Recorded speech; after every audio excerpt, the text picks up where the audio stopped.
Right, somebody posted up in the group, they asked some questions, and he said, hey, is anybody else a one-man band and burn out? Is anybody else going through what I'm going through? And a lot of what he was talking about is, hey, I'm taking on these big engine jobs. I'm doing everything. I'm the fetch it guy. I'm the bookkeeper. I'm the service advisor. I'm the technician. I'm the parts guy. I'm all of it. And look, I'm going to be honest with you. If you are in that scenario, I do not necessarily believe that you should be taking on big jobs. They will run you to death, okay? The type of jobs that a one-man band should be taking on are light, simple, easy work. Brake, steering, suspension, basic stuff. You know, a little bit of a debate about the value of a transmission job.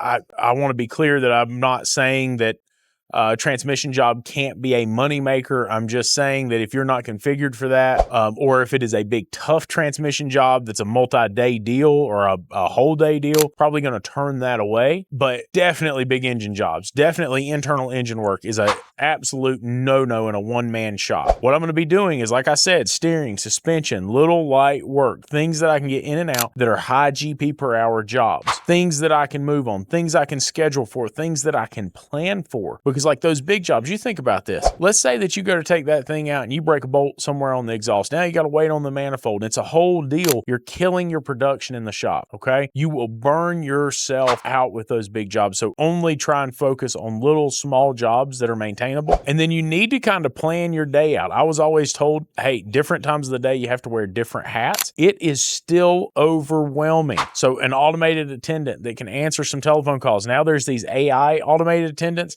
They can collect the information, collect the data for you. When you talk to your clients, you just explain to them, hey, I do have an answering system in place so I can manage the workload, so I can actually get your car to you in a timely manner. But here's the thing, is you have to take reasonable jobs that a one-man band can do as opposed to taking on all this advanced technical stuff. Now, the other option is you can do diagnostic work, right? And you've got to charge by the hour if you're going to do that. Some of the high-end diagnostics, some of the high-end programming stuff, there is no problem with you taking those kinds of jobs on as long as you're billing by the hour for it and your labor rate is such that you're making up for the loss of parts. You know, you hear us talk all the time that you need a parts ratio of a 1-to-1 or 1 to 0.85, something like that. And the reason for that is because half of your profit comes from parts. And so if you're not selling parts, you have to increase your labor rate to make up that difference. I've heard lots of numbers, but I can tell you that to get the same GP per hour, you're probably looking at close to double your standard labor rate for those diagnostic jobs. So this comes back to clear planning and clear management for the business, a plan of what we do, how we do it, when we do it. Now, if you do not have workflow, all right, if you don't have a workflow strategy, a workflow plan, you don't have a scheduling strategy, and people just show up, drop the car off, you answer the phone and say, yeah, I'll take care of that for you. You want to talk about something that will blow up in your face. This stuff will blow up in your face. It'll make the shop unmanageable. You'll burn yourself out and you'll drive yourself nuts. Trust me, I know because I've done it. So just my opinion, y'all. Have a good one.